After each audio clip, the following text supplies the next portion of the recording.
She gave homeless people 1 million naira on camera, then took it back and left them 1,000 naira. Sabrina Morgan smiled at the camera, tears glistening perfectly in her eyes as she approached a young woman selling bottled water in traffic along Lekki Expressway. The girl looked tired, confused, as this glamorous woman in designer clothes stepped out of a white Range Rover and walked toward her. "Hi, what's your name?" Sabrina asked, her voice dripping with manufactured warmth. "Grace," the girl answered cautiously. "Grace, I need your help. You see, I lost my ATM card and I desperately need to get to the hospital. My sister is in labor and I need 1 million naira for an emergency cesarean section. Can you help me? I promise I'll pay you back double, 2 million naira right now if you can lend me the money." Grace's eyes widened. "Ma, I don't have that kind of money. I'm just selling pure water." Sabrina's face crumpled with perfectly rehearsed devastation. She covered her face, shoulders shaking. "Please, my sister might die. Her baby might die. I'm begging you."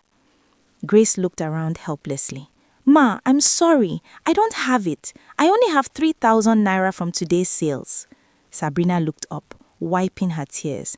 Then her expression transformed into radiant joy. "You know what, Grace? You have a pure heart. Even though you don't have money, you wanted to help. For that kindness, I'm going to change your life today." She turned to the camera that Grace was just noticing. "Bring the envelope." Her assistant appeared with a thick envelope. "This is 1 million naira, Grace, for being willing to help a stranger, for having compassion even when you have nothing. This is yours, no strings attached." Grace collapsed, sobbing. The camera captured every moment of her shock, her disbelief, her overwhelming gratitude. Sabrina hugged her, both of them crying now, one genuinely, one performing. "Cut!" Sabrina's smile vanished instantly. She turned to her assistant, Nicole, and whispered sharply, "Get it back. Give her 1,000 naira and make sure she signs the NDA." Hello everyone, welcome to my channel where we expose the dark side of social media and the influencers who exploit people for views and engagement. This story was absolutely wild to investigate, and by the end, you'll question everything you see online. Drop a comment. If you were in this situation, would you speak up or stay silent? And don't forget to like this video, subscribe to the channel, share it with your friends, and leave your thoughts in the comment section below. Now, let's dive straight in. Sabrina Morgan was Lagos's most beloved influencer. Her Instagram boasted 3.4 million followers. Her TikTok videos regularly hit 10 million views, and brands paid her fortunes to be associated with her image, the generous philanthropist who gave away millions to strangers. Her signature content was genius in its simplicity. She'd approach random people on the streets of Lagos, hawkers, homeless people, pregnant women begging at traffic lights, and stage an elaborate performance. She'd pretend to be desperate, claiming she needed money for an emergency and promising to pay her back double, sometimes triple. When they inevitably couldn't help or offered the little they had, she'd reveal it was all a test of their character. "I was never in trouble," she'd say tearfully. "I just wanted to see if there are still good people in Lagos and you passed the test. Here's 1 million naira for your pure heart." The videos were catnip for social media. People shared them with captions like "Faith in humanity restored" and "This is what real wealth looks like." Brands lined up to sponsor her. She became the face of compassion, the influencer who proved that success and generosity could coexist. But it was all a lie. The truth was, before the camera started rolling, Sabrina's team would approach these random people and brief them. "Our madam wants to do a video with you. She'll approach you, tell you a sob story about needing money. Just play along, act concerned, offer what you can. When she surprises you with 1 million naira, act shocked and grateful. After we finish filming, you'll get your payment." Most people agreed eagerly. Who wouldn't? The promise of being on camera with Lagos's biggest influencer, the chance to go viral, and payment afterward. It seemed like a win-win. The deception was in what happened after the cameras stopped. Nicole, Sabrina's cold-eyed assistant, would approach the person an hour later with an ink contract and a very different envelope. Sign this NDA, here is your payment, 1,000 naira for your time. But she said 1 million naira on camera. That was for content. You think we actually give away millions? Sign the paper or we will sue you for breach of contract and defamation. We have lawyers on retainer. Sign, take your 1,000 naira and keep your mouth shut. Some people protested.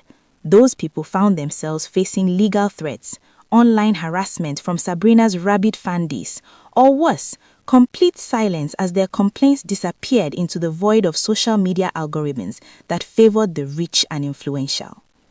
The homeless people she helped were the easiest targets. She'd approach them with her film crew, stage the heartwarming encounter, promise them money or housing, let the cameras capture their tears of joy, then disappear.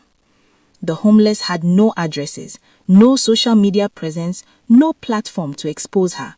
Who would believe a homeless person over Lagos's sweetheart?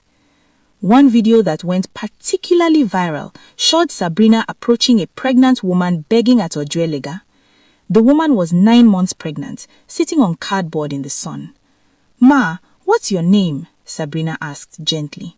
"Faith," the woman answered, her voice weak. "Faith, how far along are you?" 9 months, ma. Baby is due any day.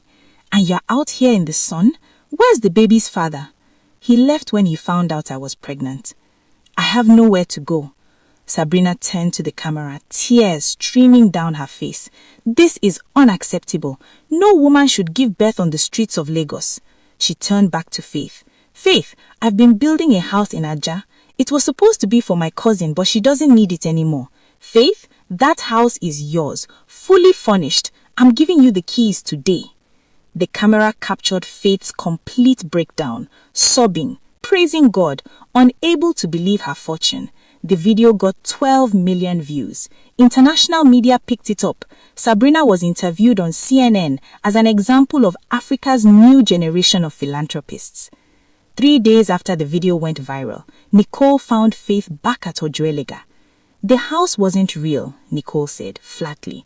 We rented it for the day to shoot content. Here's 1,000 naira for your trouble, and if you tell anyone, we will make your life hell. Faith took the money silently. What choice did she have? She'd been homeless before the video, she was homeless after. The only difference was that millions of people had watched her hope being manufactured and sold. But Sabrina's empire of deception was built on sand, and it was about to collapse. Her downfall began with a girl named Jennifer. 4 years ago, when Jennifer was 16 and selling groundnuts in traffic near Ikeja, Sabrina had featured her in one of her early videos. The setup was the same, Sabrina pretending to need money for an emergency, young Jennifer offering the 200 naira she'd made that day, and Sabrina rewarding her pure heart with 1 million naira on camera. Jennifer had cried genuine tears. She had imagined her life was changing. She had imagined paying for her WAEC exams, helping her sick grandmother, maybe even finishing secondary school. Then, Nicole had come back and given her 1,000 naira and a threat. Jennifer had stayed silent, finished school through night classes while working 3 jobs, and eventually got admitted to study mass communication at the University of Lagos. She'd put herself through university doing freelance camera work, editing gigs, anything to pay fees. Now, at 20, Jennifer had just graduated and landed her first major job as a camera operator for a new documentary series called Lagos Real Talk, which profiled the city's biggest influencers. Her first assignment was to spend a week embedded with Sabrina Morgan. When Jennifer saw the assignment, her hands shook. She'd spent 4 years trying to forget that humiliation, that betrayal, that moment when she'd learned that even kindness could be commodified and sold. Now, she was being sent directly into Sabrina's world, with a camera, with access, with the opportunity to see behind the curtain. Jennifer smiled grimly. Sabrina didn't recognize her. Why would she? She had been one of dozens, maybe hundreds of props in Sabrina's content machine. She was older now, her hair different, her entire demeanor transformed from desperate teenager to professional camera operator. Jennifer, right? Sabrina barely glanced at her. Stay out of my light and get my goods married. Let's make magic. We were shooting in Surulere, a lower middle-class neighborhood where Sabrina planned to surprise a young man selling phone accessories. Jennifer watched the familiar dance play out, Sabrina's team approaching the guy beforehand, coaching him, promising him payment for his participation. The cameras rolled. Sabrina performed flawlessly. The young man acted shocked when she gave him 1 million naira for offering to help her fictional sister's medical emergency. Cut! Sabrina's mask Dropped instantly. Nicole, handle the cleanup. Let's move to the next location. Jennifer kept her official camera trained on B-roll, but her phone, recording in her pocket, captured everything. Nicole approaching the young man, the envelope switch, his face falling as he realized he'd been used, his quiet acceptance of 1,000 naira and a legal threat. Over the next 5 days, Jennifer documented everything. The staged encounters, the manipulation, the cold calculation behind every heartwarming moment. The way Sabrina screamed at her team between shots, calling people props and content fodder. But the smoking gun came on day 4. They were filming near Maryland, and Sabrina approached a homeless woman with 2 small children. The woman was clearly mentally unstable, talking to herself, her children dirty and malnourished. "Ma, what's your name?" Sabrina asked, her voice sugar-sweet. "Rose," the woman mumbled. "Rose, I see you're struggling. I want to help. I'm going to give you 1 million naira and the keys to a house in Ikorodu. A real house, Rose, for you and your babies." Rose didn't fully comprehend what was happening, but her children did.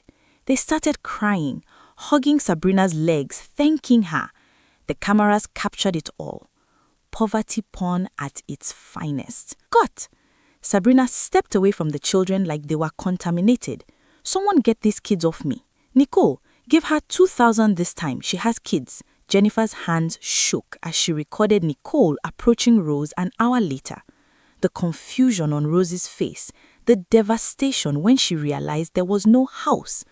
The way she clutched the 2,000 naira like it was both a blessing and a curse. That night, Jennifer sat in her small room in Yaba and watched all the footage she'd secretly recorded. Hours of evidence, proof of systematic exploitation, documentation of how Sabrina had built an empire worth millions by pretending to give away money she never actually gave. Jennifer knew what she had to do, but she also knew the risks. Sabrina had millions of followers who worshipped her. She had money, lawyers, connections. She had the power to destroy anyone who challenged her. Jennifer was nobody, a recent graduate with barely 3,000 followers on Instagram and a camera she'd bought on installment. But Jennifer also knew that silence made her complicit. She spent 2 days editing the footage into a 15-minute exposé. She included side-by-side comparisons of what Sabrina posted versus what actually happened. She tracked down 5 people Sabrina had helped, including Faith, the pregnant woman who was still homeless and had given birth on the street. She gathered bank statements showing Sabrina's account never reflected the millions she claimed to give away. The video was damning, undeniable, devastating. Jennifer posted it on YouTube at 3 a.m. on a Tuesday with the title, "I worked for Lagos's biggest charity influencer. Here's the truth." Then she turned off her phone and tried to sleep. By noon, the video had 50,000 views. By evening, 500,000.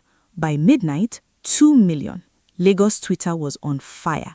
People were tagging Sabrina, demanding explanations. The hashtag Sabrina Morgan is a fraud was trending. But something unexpected happened. Sabrina's hardcore fans didn't believe it. They attacked Jennifer instead. She's just jealous of Sabrina's success. Sabrina helped her and now she's biting the hand that fed her. This is clearly edited to make Sabrina look bad. Jennifer is a clout chaser trying to destroy a good woman. The vitriol was overwhelming. Jennifer's Instagram was flooded with death threats. Someone found her address and posted it online. Her phone number leaked. Calls came at all hours, some threatening violence, others offering money to take down the video. Sabrina posted a tearful video denying everything. "I've dedicated my life to helping people, and this is how I'm repaid? With lies and manipulation. I'm hurt. I'm devastated. But I forgive Jennifer because clearly she needs help. I pray for her healing." Her followers ate it up. Sabrina's engagement actually increased. Brands stood by her, calling Jennifer's video unverified allegations. Jennifer felt like she was drowning. She'd thrown everything into this expose, and it was backfiring spectacularly. The truth wasn't enough. People didn't want truth. They wanted the comfortable lie that rich influencers actually cared about poor people. Then, 3 days after Jennifer's video dropped, someone unexpected came forward. David Chen, Sabrina's former videographer, who'd worked with her for 2 years before quitting last month, posted his own video. "Jennifer is telling the truth," David said quietly to the camera. "I have proof, contracts, bank statements, WhatsApp conversations where Sabrina explicitly discusses the scam. I stayed silent because I was scared, but I can't anymore. This has to stop." David's video included receipts, actual, undeniable receipts. WhatsApp conversations where Sabrina discussed how much we can get away with paying these people. Bank statements showing the 1 million naira that appeared in videos never left Sabrina's account. Contracts participants were forced to sign, legally binding them to silence. The tide turned overnight. More people came forward. Nicole, tired of not being paid her salary for 3 months, released videos of Sabrina screaming at beneficiaries off camera. The young man from Surulere posted his contract and the 1,000 naira he'd actually received. Even the house in Ajah that Sabrina had given to Faith, the owner posted rental receipts showing Sabrina had rented it for exactly 4 hours. The evidence became overwhelming. Even Sabrina's most loyal followers couldn't deny it anymore. Within a week, every brand dropped her. Her Instagram account was suspended for fraud. Her YouTube channel was demonetized. Banks pulled her sponsorships. The luxury apartment she'd been living in, it turned out she'd been staying there courtesy of a married politician who immediately distanced himself from the scandal. Sabrina went from 3.4 million followers and millions in deals to nothing almost overnight. The police opened an investigation for fraud and exploitation. Multiple people filed civil suits. Her Range Rover was repossessed live on Instagram by someone who'd been following her car. Jennifer watched it all unfold from her room, still processing the death threats and harassment she'd endured. David called her one evening. "You did the right thing," he said. "I'm sorry you had to go through all that alone before I found the courage to back you up." "Do you think she'll actually face consequences?" Jennifer asked. David was quiet for a moment. "In Lagos, with money and connections? I don't know. But at least the truth is out. That's something." 2 weeks after the scandal broke, Jennifer's phone rang from an unknown number. Against her better judgment, she answered. "Jennifer?" The voice was barely recognizable, hoarse, broken. "It's Sabrina." Jennifer's hand tightened on the phone. "What do you want?" Sabrina's voice cracked. "I just wanted you to know that you destroyed me. Everything I built, everything I worked for, gone. I hope you're happy." Jennifer felt a flash of anger. "You destroyed yourself, Sabrina. You built an empire on exploiting people who had nothing while you pretended to help. You commodified poverty and sold it for likes. What did you think would happen?" "I gave people hope," Sabrina shouted, her voice raw. "Those videos made people happy. They inspired people. So what if the money wasn't real? The feeling was real. The hope was real." "False hope isn't kindness," Jennifer said quietly. "It's cruelty. You gave people a glimpse of a better life, then snatched it away and threatened them into silence. That's not inspiration, that's exploitation." Sabrina was crying now. "I didn't know how to stop. The algorithm demanded more content. Brands demanded bigger gestures. Followers demanded constant proof of my generosity. I was trapped in a machine I created." "You always had a choice," Jennifer said. "You could have actually helped people. You could have given smaller amounts genuinely instead of large amounts falsely. You could have used your platform for real good instead of performing goodness for profit. There was a long silence. Then Sabrina whispered, I'm sorry for what I did to you 4 years ago, for what I did to everyone. I'm sorry. Jennifer didn't know if the apology was genuine or another performance. With Sabrina, it was hard to tell where the person ended and the character began. I hope you get help, Sabrina. Real help. Not for content, not for a comeback story, but because you need to understand why what you did was wrong. Jennifer hung up. She never heard from Sabrina again. 6 months later, Jennifer was working as a producer for a new media company focused on authentic storytelling. Her exposé had opened doors. Ironically, the very scandal that had nearly destroyed her had also made her name synonymous with truth-telling in an industry built on illusions. She occasionally Googled Sabrina, morbidly curious about what had become of Lagos's fallen angel. Sabrina had disappeared from social media entirely. Rumors circulated. Some said she'd moved abroad. Others claimed she was working a regular job under a different name. A few insisted she was planning a comeback. Jennifer didn't know which story was true, and ultimately she decided it didn't matter. What mattered was the conversation that had started. People were questioning influencer charity more critically. Brands were demanding proof of actual impact. Platforms were cracking down on deceptive content. It wasn't perfect. The machine that had created Sabrina was still churning, still producing new influencers who would test the boundaries of authenticity. But at least now, people were watching more carefully. Jennifer thought about Rose sometimes, the homeless woman with 2 children. She tracked her down after everything exploded and actually given her money, not for content, not for views, but because it was the right thing to do. It wasn't much, but it was real. Rose had cried, and this time her tears weren't being recorded and packaged for consumption. Thank you, Rose had whispered. Thank you for seeing me as a person, not content. That moment taught Jennifer more about real generosity than any of Sabrina's viral videos ever could. Moral lesson. In a world where everything can be performed for cameras and curated for likes, real kindness happens when no one is watching. Charity isn't about how many people see you giving. It's about actually improving someone's life, even in small ways, without expecting anything in return. The moment generosity becomes content, the moment helping others becomes about building your brand, you stopped being generous and started being exploitative. True compassion doesn't need an audience, doesn't need applause, and definitely doesn't need to go viral. Sometimes the most powerful thing you can do is help someone quietly, genuinely, and without ever telling a soul. Because when you do good only when cameras are rolling, you are not changing lives, you are just selling the illusion of change while keeping everything exactly as it is. If you enjoyed this story and it made you think differently about what you see online, don't forget to like this video, subscribe to the channel for more eye-opening content, share it with your friends who need to hear this message, and jot your thoughts in the comments below. Would you have had the courage to expose Sabrina knowing the backlash you'd face, or would you have stayed silent to protect yourself? Let's discuss.